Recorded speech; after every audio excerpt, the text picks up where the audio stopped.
Sorry. So good morning once again.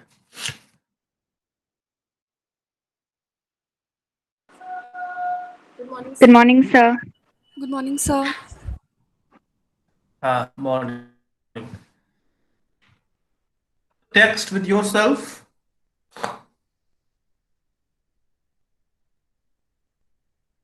Yes. Yes, sir. Good.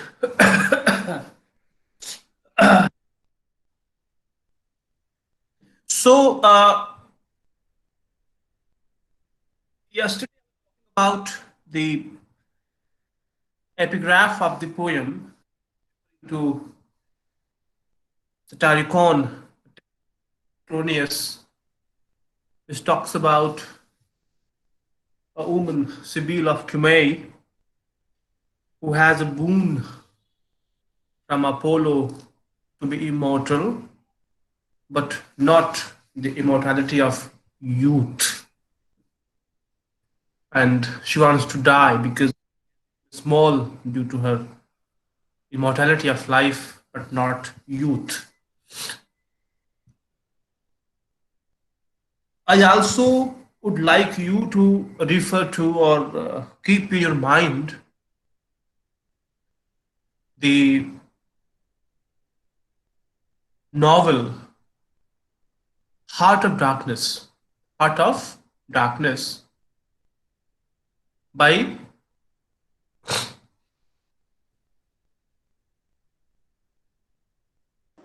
Joseph Joseph Conrad. Conrad. Joseph Conrad. Right. Thank you so much.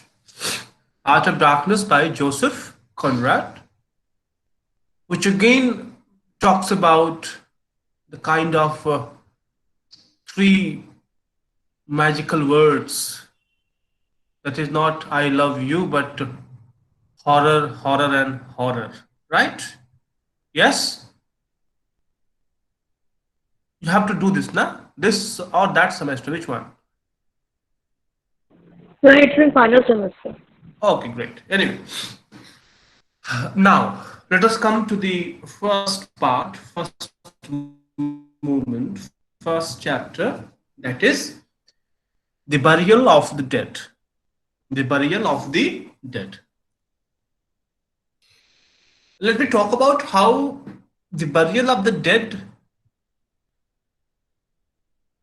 refers to primarily refers to primarily the process of burying the process of burying whom the dead people, the dead human beings, right? In Christianity and in certain other religions. Now, this burial of the dead, as far as Christianity is concerned, and if I ask you to keep in mind the kind of mythical patterns which we were discussing in previous classes in terms of the resurrection and rebirth of Jesus Christ. He was crucified, he was dead, and he was buried, but his burial entailed the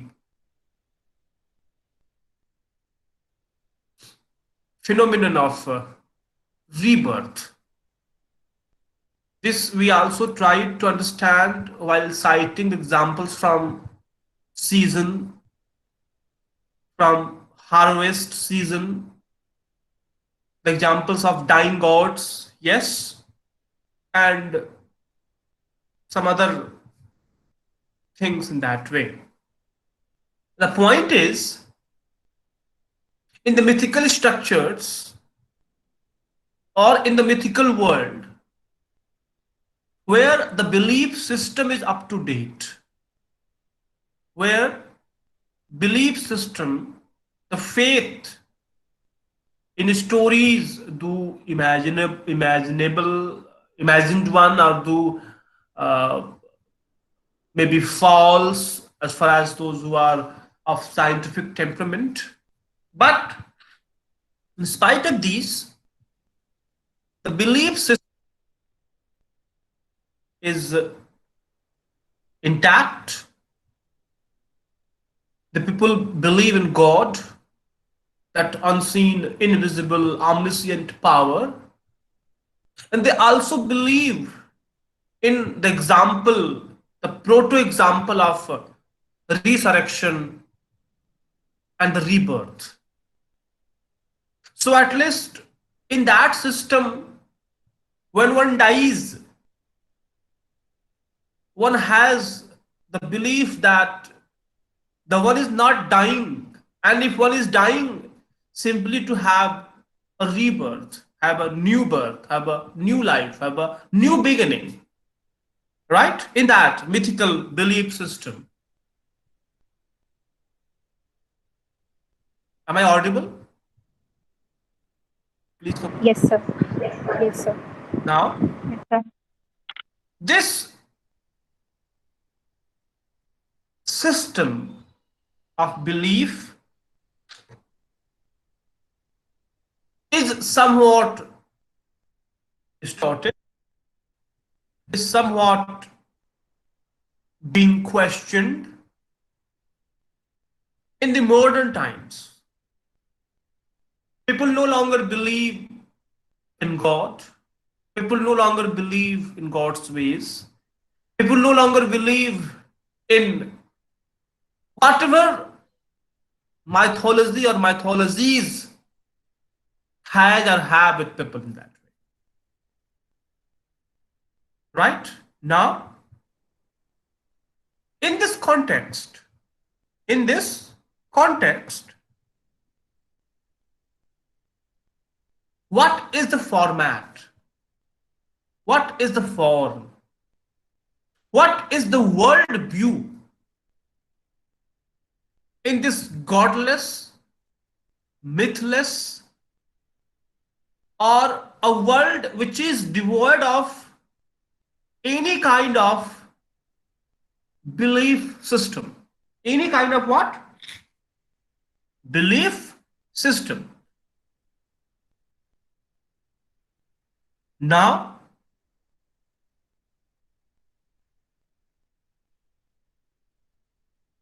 the point is,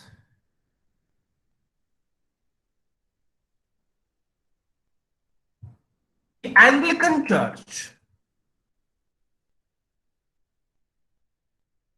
the Anglican Church, which is one of the forms of the Christianity,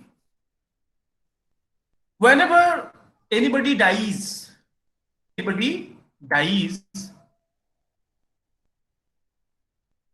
and the process of burial starts. The process of what? Burial.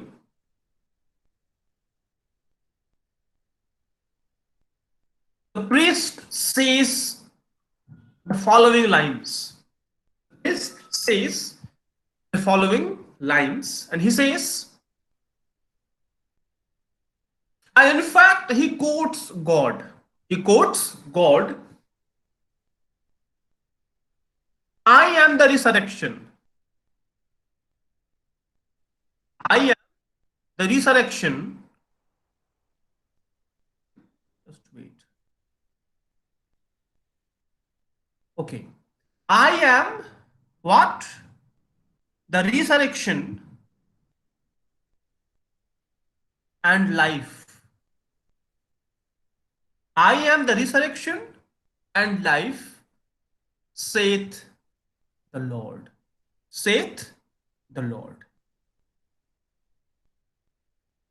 He that believeth on me, he that, he who believes in me, he that believeth on me,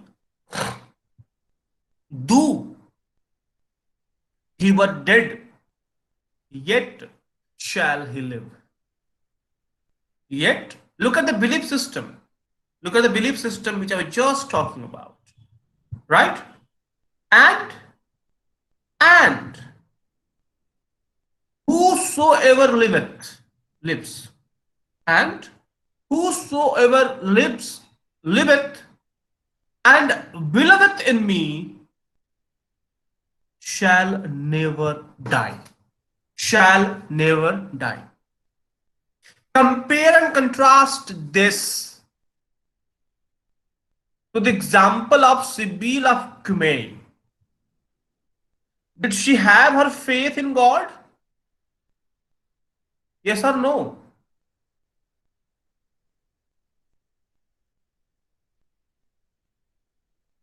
Answer me. Yes, sir. Did she have faith in God?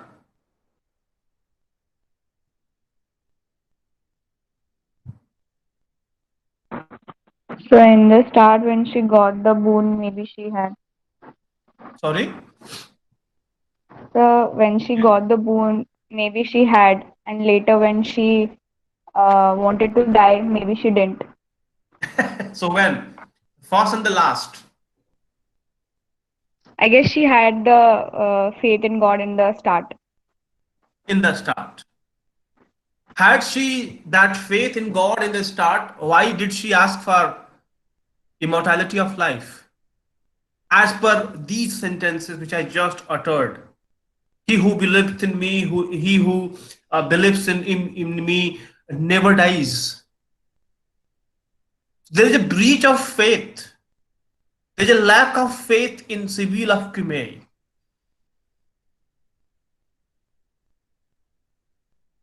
So is the case of us to a greater extent. We can't say that we all are faithful people, faithful towards God. I don't know. Better ask yourself. But this these lines, and please compare and contrast these to the Sibyl of Cumae, and you would be coming across that look, had that woman been into proper faith with the God, she would not have asked for the immortality of life.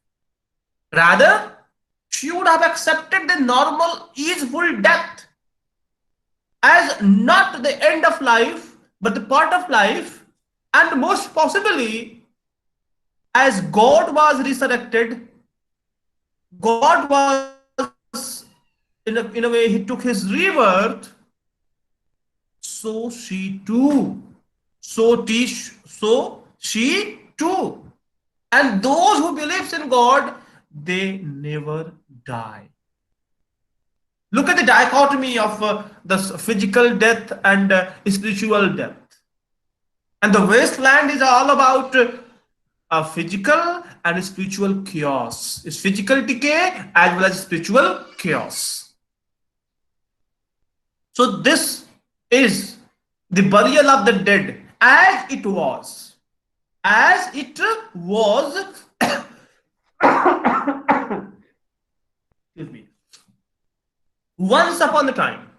Once upon a time, when people had their faith, had their belief in the very existence and the acts and doings of the God Himself, maybe herself as well.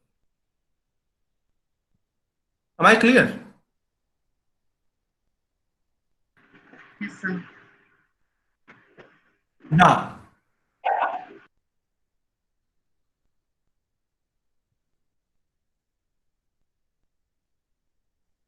what is the perspective of the writer, of the poet, as far as the process of the burial of the dead is concerned in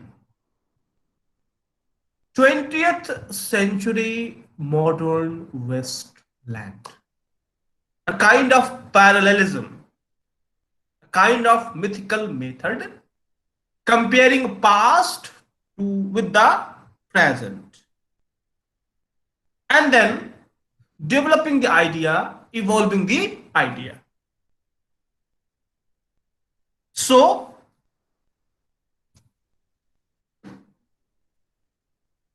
The poem reads: April is the cruelest month. April is the cruelest month, breeding lilacs out of the dead land.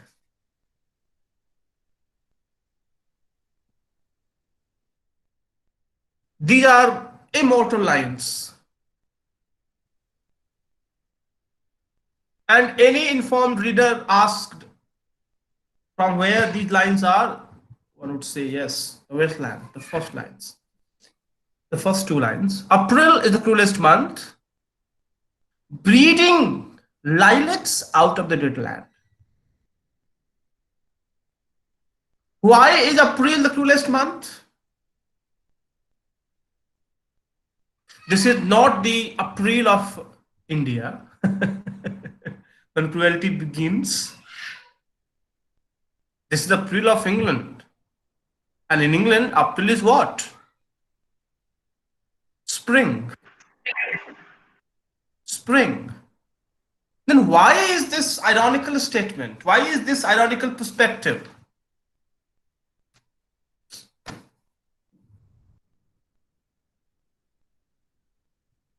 So April is the cruelest month, the line, first of all, should be compared and contrasted with the opening lines of Chaucer's prologue to Canterbury Tales.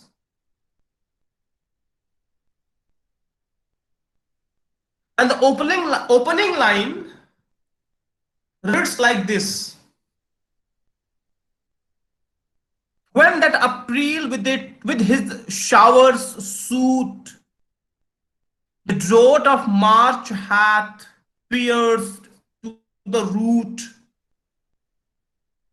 and bathed every vein in such liquor of which virtue engendered is the flower. Daphorus, sweet breath,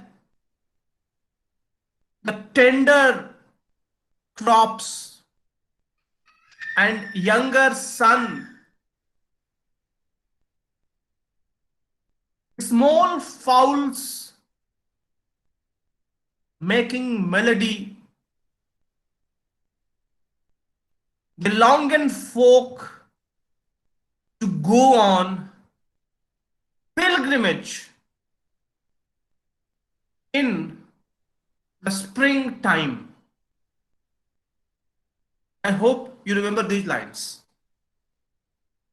Springtime, there in Chaucer, is the time of regeneration of fish, flesh, or fowl. Of fish, flesh, or fowl. I'm quoting this from Selling to Byzantium. My daughter is shouting too much. I don't know what. Anyway, and this spring in Chaucerian time is the perfect time for spiritual regeneration, as well as people move towards where? Pilgrimage. We shall be comparing this role of spring in Chaucer to the role of spring in Eliot's time and spring of India as well. First thing. The second thing is, in France, T.S. Eliot had developed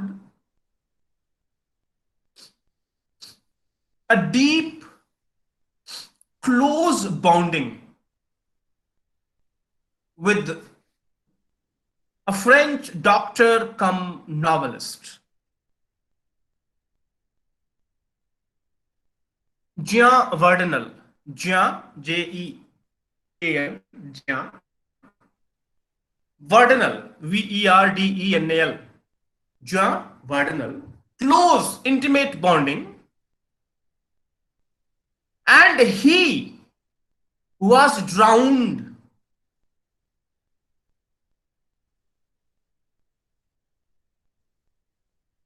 in the month of April. He was drowned in the month of April. So somebody passing away and somebody who is very close in a particular month, so can't that be cruel? That can be. So in that context too, April is the cruelest month.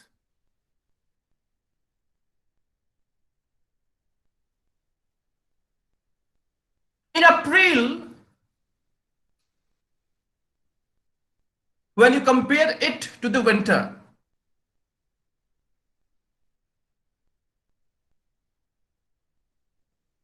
कुछ लोग भाई चेहरा दिखा दे, ऐसे मुझे बड़ा सा अजीब लगता है।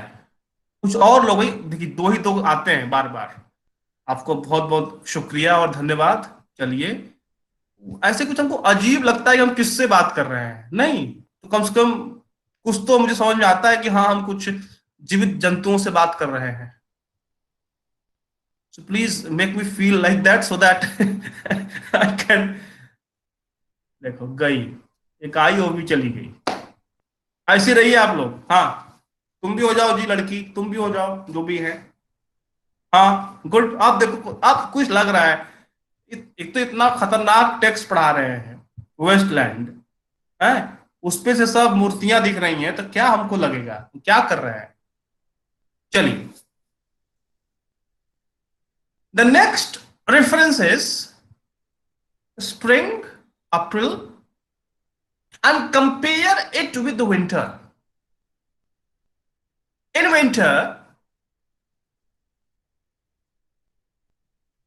there is heavy snowfall. Yes, na? Yes. And in winter, the snow is so much dry that when somebody dies and the people literally take the body to be buried in the ground, it is a difficult task to dig that grave, simply because of what? The toughness and the rockiness of the snow. So this is not the proper burial in the month of winter. So people wait for winter to pass away,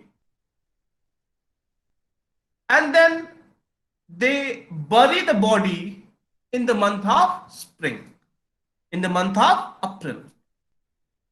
Getting? So April is the cruelest month, and the title, The Burial of the Dead, can also be seen from this perspective. Can also be seen from this perspective. Am I clear?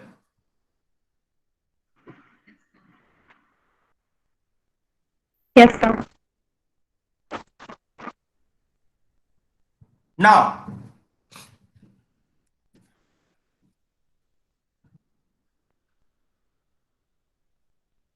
April is the cruelest month, breeding lilacs out of the dead land, mixing memory and desire. These three, four lines I may take some extra time, but because this is the beginning, so I need to set the tempo. Mixing memory and desire. Memory of what? Past, happy days, innocent life compared to the present. Mixing memory with desire. Memory of the something that is lost,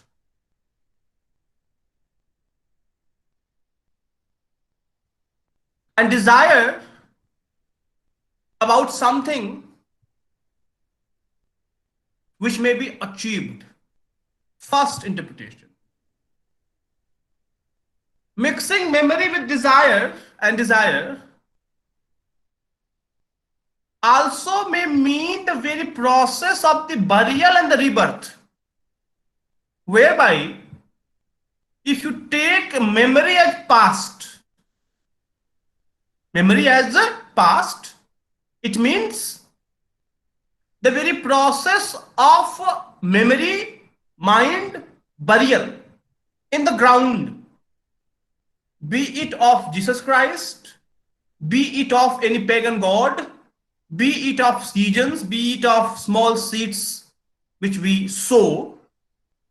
So the memory, the past, and the desire to rebirth, desire for rebirth, both are yoked together, both are brought together, both are yoked together, both are brought together. Mixing memory of something that is lost, that is innocent, maybe the lost of tradition. It's a very complex poem, so we can have as many meanings as possible.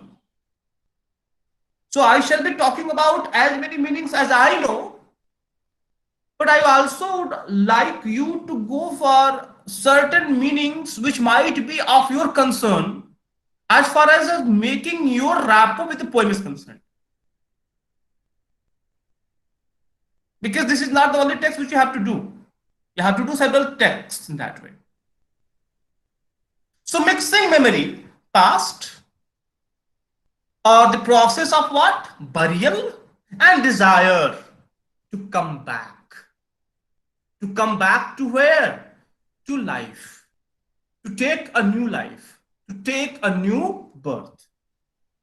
So April is the cruelest month, bringing lilacs out of the dead land, mixing memory and desire. It also might mean how, in connection of Chaucer, as I said, spring is the right season for the pilgrimage, whereas the meaning of spring is altogether changed. In the modern Westland, and this is suggested through the lines like, so mixing memory and desire, stirring dull roots with spring wren, stirring, bringing a kind of movement, stirring dull roots with spring wren, and then the line that is, winter kept us warm. That is no country for old man, young one in one another's arms. Winter, the season of copulation, the season of mating, the season of chilled state of life, the season of of death, several connotations, right? But winter kept us warm. Ironically, spring should have played that role to keep the person warm, but is spring doing that task? Spring is the cruelest month. Why? Because they want to be in the warmth of one another, each other, copulation, mating, sexual gratification, and they don't want to be awakened from that winter state of life. Awakened to what? The life of spring, because to them, spring is the cruelest month. Are you getting the meaning? Yes, sir. Yes, tell me.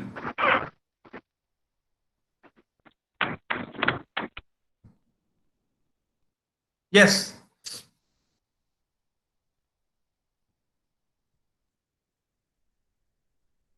speak up.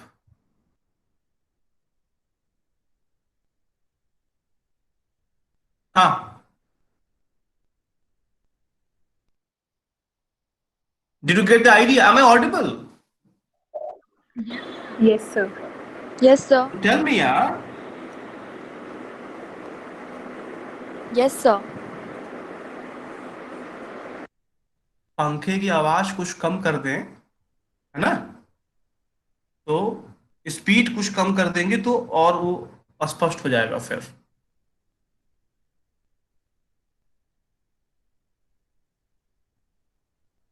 Okay. So winter kept us warm. Winter is more important than spring. Winter kept us warm, covering earth in forgetful snow.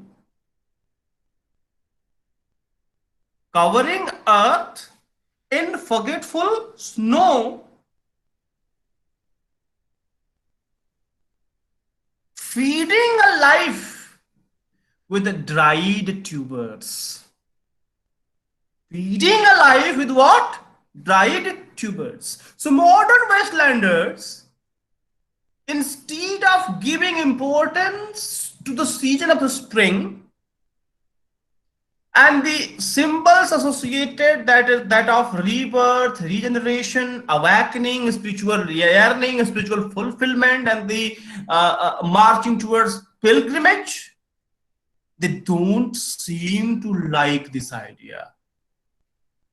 They don't seem to follow this line of path. Rather, they are still busy in the winter, which kept them warm, copulating, mating, fulfilling sexual desires, gratifications, and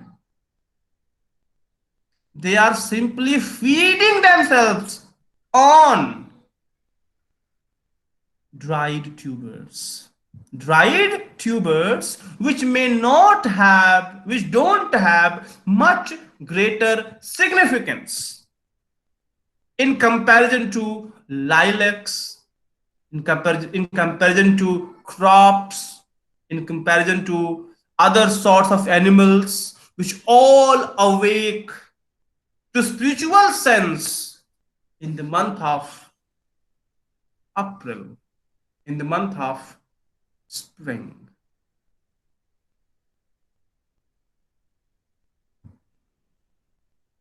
Am I clear? Yes, sir. The wasteland is very complex, and you need to display your sense of sincerity and integrity. Right? It's a very complex poem. So, okay. So, yes. Huh. Now, will somebody start reading and help me?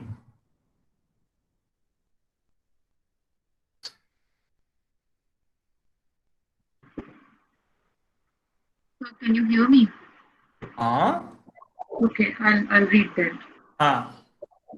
Summer surprised us coming over the Starnbergy. With a shower of rain, we stopped in the colonnade and went on in sunlight into the Hofgarten and drank Just wait. coffee. Just wait. Just wait.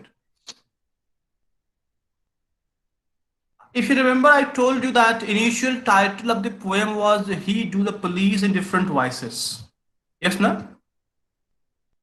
The first stanza may be from the part of the protagonist, but we have now a different voice.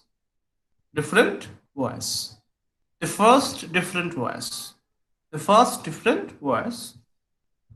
And this different voice has a reference. And this is taken from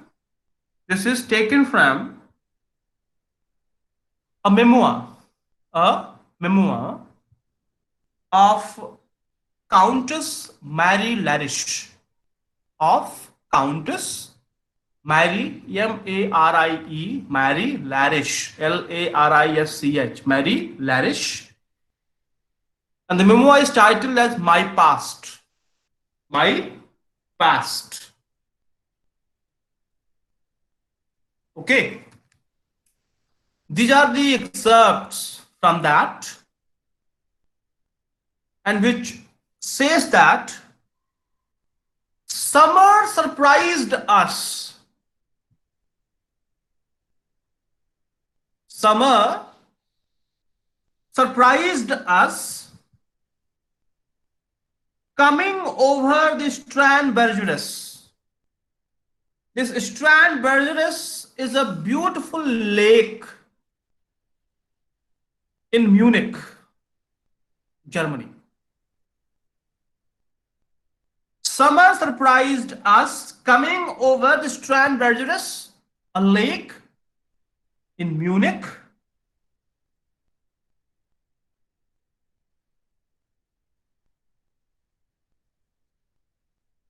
Yes, read.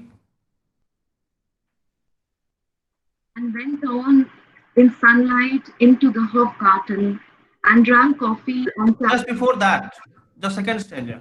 okay. With a shower of rain, we stopped in the colonnade and went, Shower of rain, just wait. Shower of rain, summer surprised us. The reference to the beautiful lake at Munich. Then the shower of rain, and then stopping at where? In the colonnade. What is the colonnade? Yes. What is colonnade?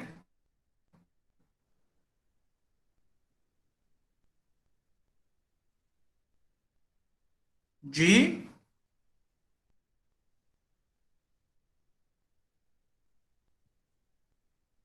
I'm waiting.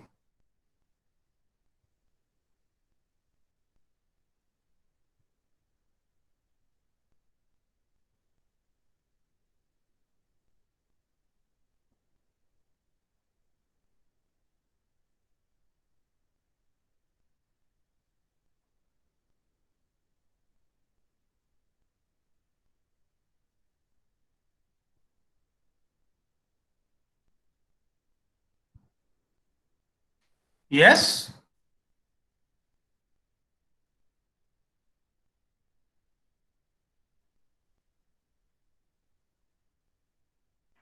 It's a thing, kind of. Yes, you're saying something? Colonnade? I was saying, is it a kind of a boulevard? Huh. Okay. So summer surprised us coming over the Strand Bergerus with a shower of rain and then to a colonnade and drank coffee and drank coffee just before that, and went on in sunlight into the half garden. Half garden is a very posh park. Park. So references to the physical places where one takes imbibes artificial happiness. That is, summer surprised us, coming over the strand barriers, rain, colonnade, sunlight in the half garden, and drank coffee and talked for an hour. Do these lines talk about anywhere in any amount spirituality, spiritual awakening, the kind of life which Eliot might have meant to live? The answer is no. The answer is no. So,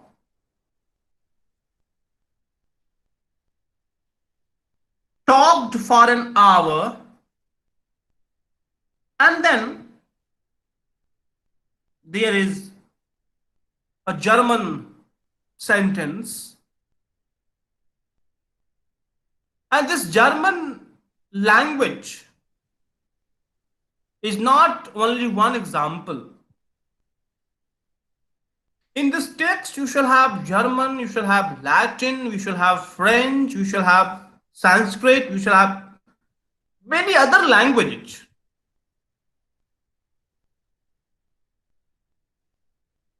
Which bring about a sense of rupture. Not rapture, rupture. Sense of breaking. A sense of alienation. A sense of what? Alienation. A sense of dissociation of sensibility, which we did discuss in terms of Eliot and his appreciation of the metaphysical poetry. So he is talking about modern Westland and modern Westlanders. And modern Westlanders are what? Artificial, living on animal plane, simply indulging in sensual gratification, simply imbibing pleasures from day-to-day life, living a distorted, alienated life, and having no rapport with any aspects of spiritual awakening and re-awakening. That's why this is what? Westland. Westland. And this German phrase, the German fragment, says that in English, yes, of course, I'm not Russian. I'm not Russian. I am from Lithuania. I am a genuine German. I am from Lithuania. I am a genuine German. So the first and foremost task of this fragment is to highlight what? Dissociation of the sensibility. Is to highlight what? The alienation. The alienation. Some critics also say that in France, when he wrote the first draft of the Wasteland, he was seriously ill.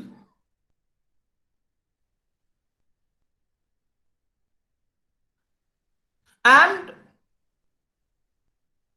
he was, I'm sorry, not in France, he was in Switzerland. He was in Switzerland. And there he was in the hospital, admitted to be diagnosed. And in that very state, he wrote the first draft. And in the hospital, he met the citizens, the patients of different national languages. And from there, he must have heard and overheard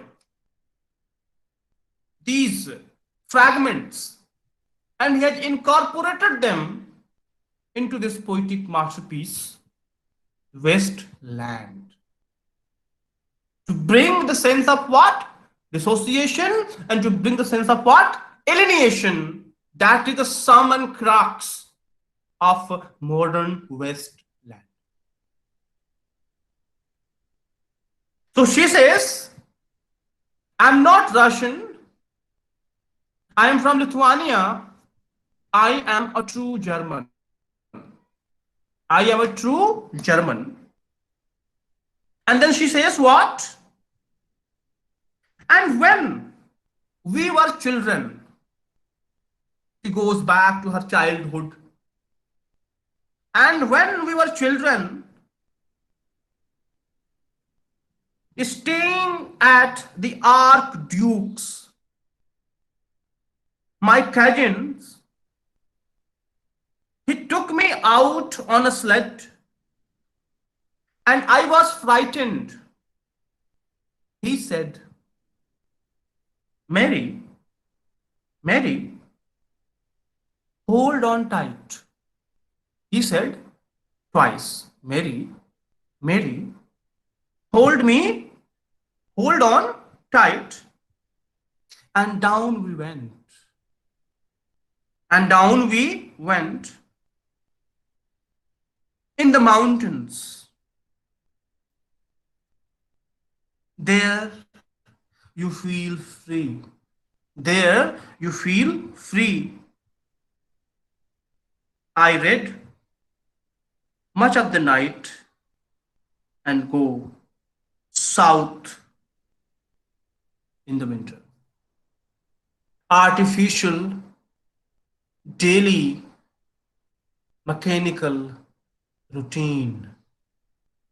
Drinking coffee, going to lake, going to Asighat, going to temple, going to cafe, meeting with friends, going to mountains, going for sledging, in the colonnade, in the half garden, the park, doing several of things, but any of the things has nothing to do with the spiritual awakenings, spiritual cogitation, spiritual rebirth, spiritual meditation.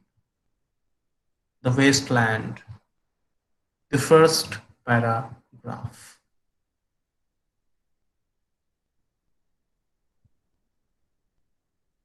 Am I making any sense?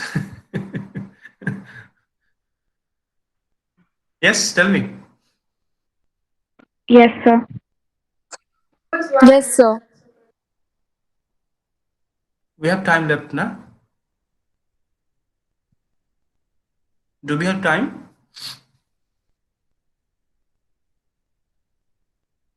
कितना बजा? We still have 5 more minutes. Sorry.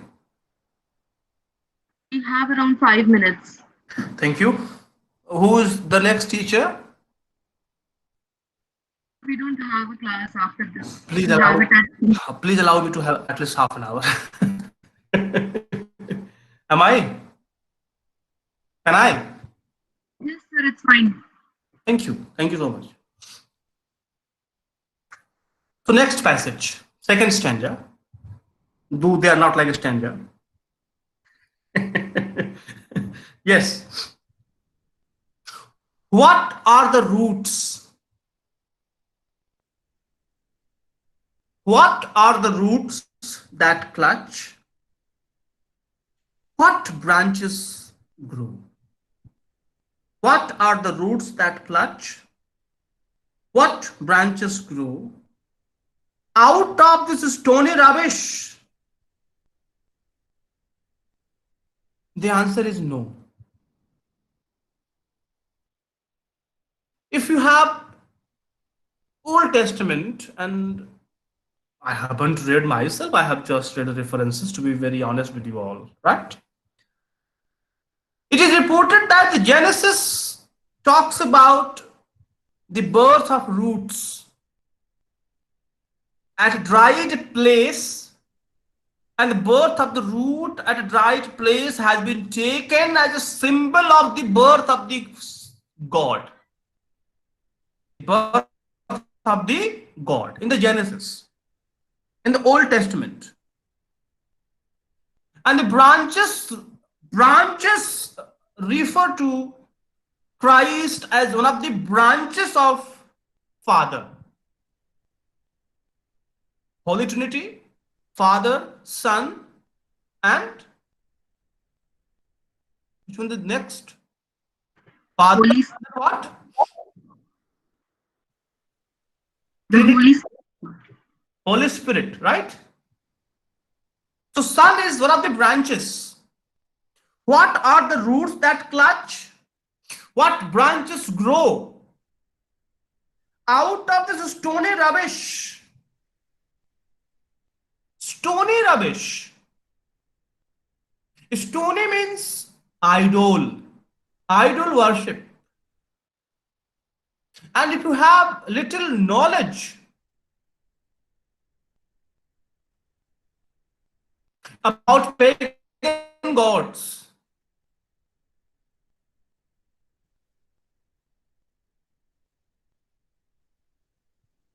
then you'd be knowing that pagan gods were being carved. Where? In the stone. In the stone. What are the roots that clutch? What branches grow out of the stony rubbish? It will become more clear, don't worry. When the poet says, Son of Man,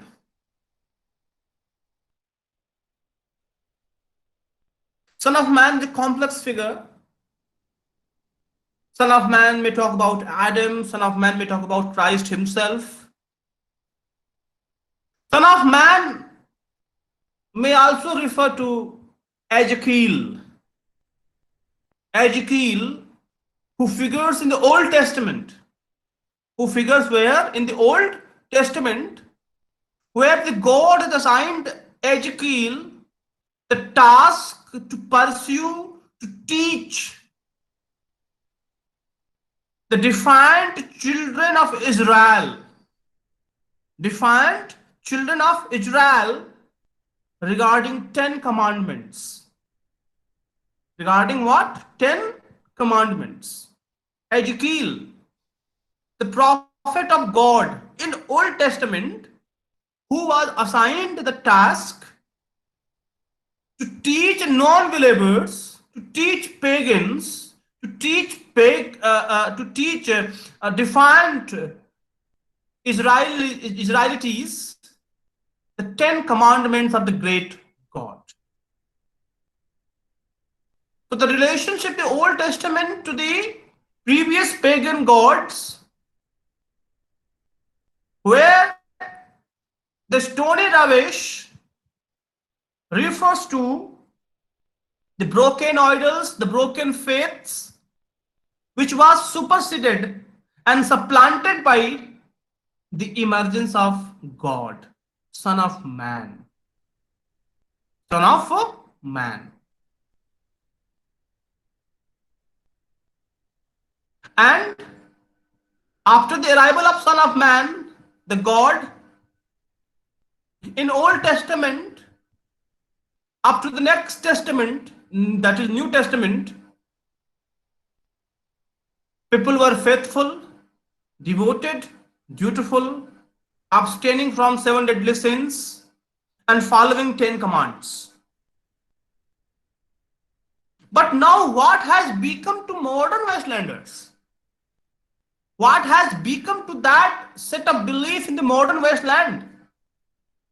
And then comes one of the most important passages, most quoted lines of the Westland, where the poet says, a heap of broken images. Which one is that? The modern Westland. Broken is not only literal breaking, literal state of that brokenness. Broken also refers to the broken belief, broken system, destructed, deconstructed. So he says modern wasteland is what? Is a heap of broken images. Modern wasteland, 20th, maybe 21st century as well. A heap of broken images where the sun beats. Where the sun beats. Compare this sun and its beating with the younger son of Prologue to Canterbury Tales. The sun beats and the dead tree gives no shelter. Dead tree gives no shelter. The tree, biblical tree of knowledge, biblical tree, which provides shade and shower and bower and fruit and flower and life, tree of life, tree of life. A heap of broken images where the sun beats and the dead tree, lifeless tree, death in life, life in death situation, gives no shelter.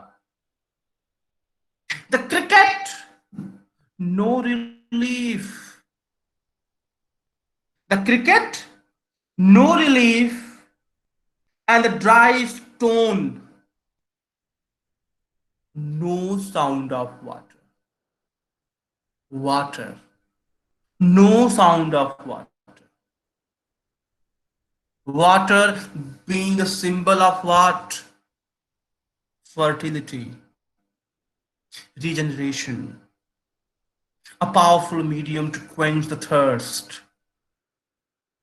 Dry stone, no sound of water. Dry stone, stony, rubbish.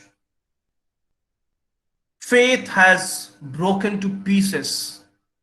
Morality, values, principles are dashed to nothingness. And this has a strong reference to the book of Ecclesiastics Bible. Book of what? Ecclesiastics Bible.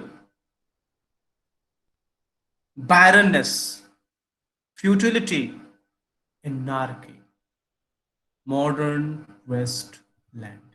A heap of broken images where the sun beats and the dead tree gives no shelter. Cricket, no relief. Cricket, no relief. And the dry stone, no sound of water.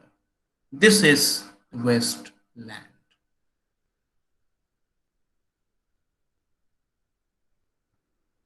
Am I clear?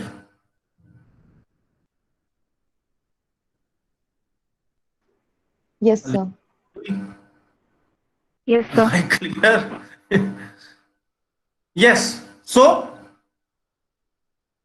only, only there is shadow under the red rock. Shadow remains. Shadow of whom? Red rock. Red rock refers to angry God, wrathful God, tiger, tiger burning bright in the forest of the night. Even William Blake invokes a wrathful God, isn't it? And how angry the God is of the second coming.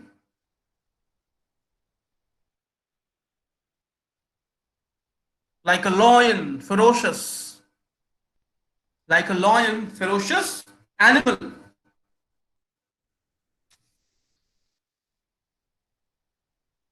In Gerontion, one of the poems of Eliot, he conceives of the god as a tiger.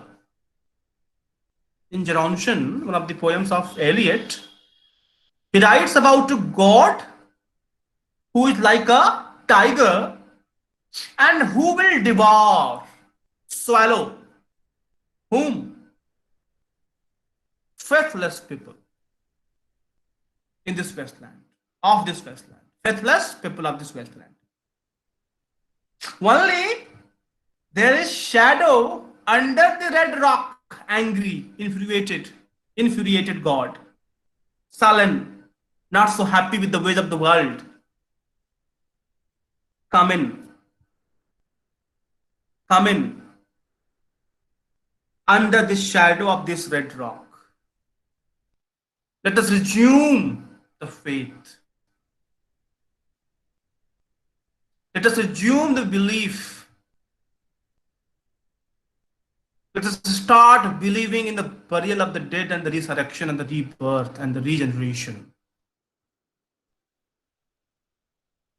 And this is in the bracket, right? This is in the bracket. Come in. Otherwise, implied meaning, otherwise, I will show you. I will show you something different. I will show you what? Something different. And what is that? Your shadow at morning is striding behind you, or your shadow at evening rising to meet you. The journey of yours, the journey of a common human being from morning till evening, from birth to death, from childhood to old age, devoid of faith, devoid of belief, devoid of any kind of spiritual touch. And I will show you what?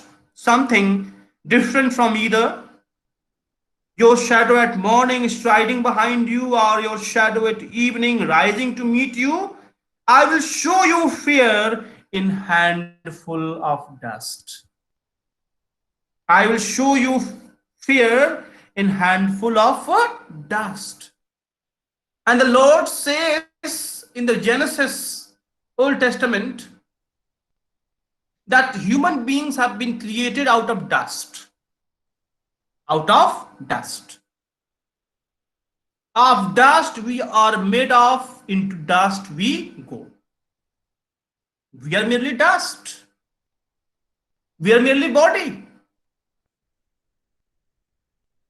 As we are living on animal plane in terms of sensual gratification till morning, from morning till evening, from childhood to old age, we simply indulge in the things which might not help us to have our belief intact in the belief system of regeneration or spiritual rebirth, spiritual awakening. Instead, we all move from morning to night to evening, from childhood to old age, only fearing. Those who love God, those who believe in God, they don't fear. Fear of what? Fear of getting old? Fear of passing the time? Fear of death? Fear of losing something? Isn't it? We all fear. But according to Eliot, then, had there been the old system, people might not have been so fearful, because in that case, they would have been faithful to God. And had they been faithful to God, they would never be afraid of death, of profit and loss, of gain and loss, of childhood or old age, because God is there. And the possibility of what? Rebirth, regeneration, reawakening in terms of spirituality. In terms of what? Spirituality.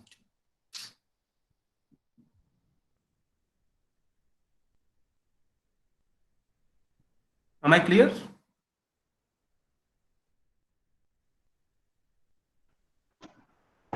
Yes, sir. Yes, sir.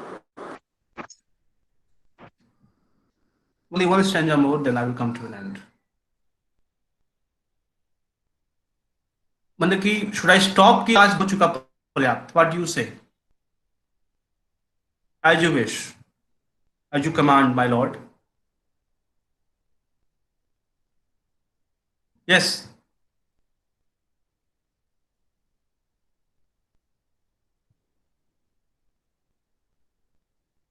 तो मैं इस चुप्पी को हाँ मानूं या ना मानूं? It's fine, sir. You can continue with the next stanza if you want to. नहीं नहीं, मुझे तो भाई बस एक छोटा सा एपिसोड है ना? छोटा सा है, बहुत बड़ा नहीं है। एक कहानी इसमें है, there is story in that. So बस मुश्किल से 10 minutes, not more than that. Okay, so again we have a different voice.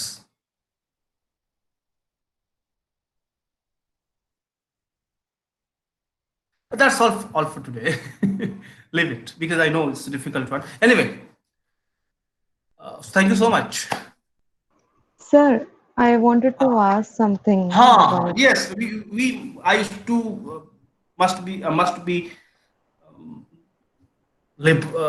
what, generous enough to give some space to speak something. Yes, Sir, about the last line you talked about, I will show you fear in a handful of dust. So, sir, can yes. this be a reference to what you told about the story of Sibyl Why of not? Sumer? See, that is the epigraph. Okay, and the epigraph means it's a kind of the crux of the poem. Yes, so that has to be there always. So you're very much right. And yes, fearful, handful of dust, fear. It's all about lack of faith in God. You're right. You can. I mean, you not only can, you have to. You have to. Okay. Yes.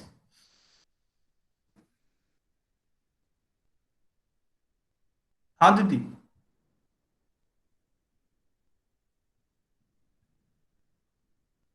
हाँ, मैं आपसे भी बात करता हूँ दीदी, एक second.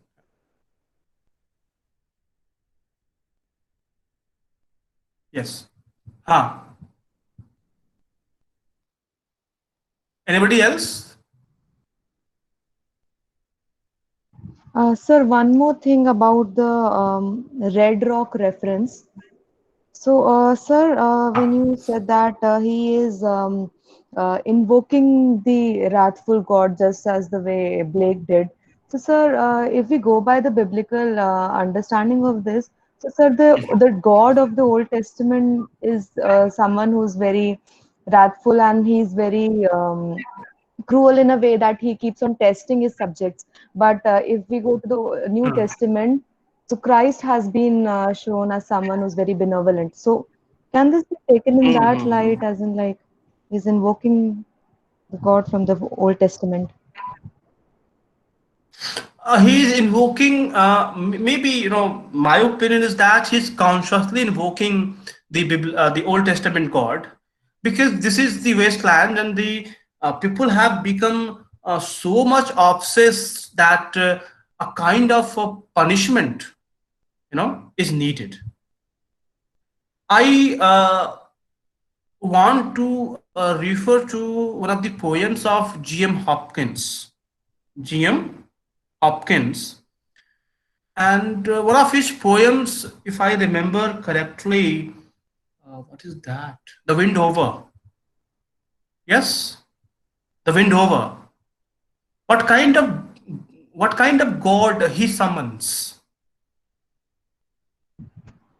So brutal. He says Brutal, brutal. right? Or even if you refer to his another poem, a Carrion Comfort. Carrion Comfort. Look at the Carrion Comfort. It's very, very much a relevant poem in that way. So Carrion Comfort means feasting on the body. Feasting on the body, eating on the body, spiritual gratification, no, sensual gratification, sensual involvement, right? And the way Hopkins talks about that God who will come and who will punish him, who will torture him, and even that torture and punishment will be a kind of blessing, because even in that way, God will come to him. This is what is the argument of Karen Comfort, if I remember some in small fragments, right? So this is such a kind of society, this modern Westland, that this is needed a cruel. I mean, think about things fall apart. The center can't hold. Is he talking about a very benevolent, generous, and affectionate kind of God? No, right? Already he has been talking about the complexity of the situation, and the complexity of the situation cannot be solved while proposing a simple God, a complex, right? Punishment is they needed, I think. Benevolence is there, no doubt, but the way people have been so unmindful of, they have been so much busy in the winter, kept us warm, eating, drinking coffee at half carton, and going to Strand Bargeras and going to the mountains and lazing and then hold me tight. They have no place for spiritual cogitation. They have no place for spiritual longings in that way. That's why it's a heap of broken images, where the sun beats and the dead tree gives no shelter, cricket no relief, and dry stone no sound of water. Come under this red rock, come under this shadow, because this is the only hope. Because what we find in normal day to day life, we find only people who move from morning to evening, from childhood to old age, talking about business, talking about affairs, talking about Maya, worldly things, and showing fear, displaying fear, and not more than that. For this, we need spiritual training, a kind of resistance, a kind of hard taskmaster, which Hopkins talks, which in a way W.B. Yeats talks, and here we have Eliot talking about the same. Okay? Yes, sir. Got it.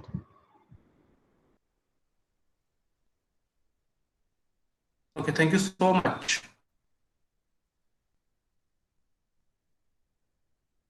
Thank you, sir.